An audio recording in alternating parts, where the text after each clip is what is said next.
பலன் கொடுக்குதுன்னு பார்ப்போம். ஒரு கிரகம் வந்து தனிச்சு பலன் கொடுக்க முடியாது. First concept.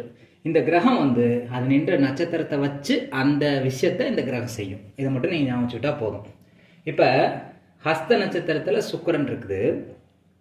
அப்போ ஹஸ்தம்ங்கிறது மாமியார் தானே, சந்திரன் தானே, சந்திரன்கிறது மாமியார் தானே, அல்லது தாய் எப்படின்னாலும் எடுத்துக்கோங்க. அப்போ இந்த கிரகத்தினுடைய கண்ட்ரோலில் தான் இந்த கிரகம் இயங்கும்.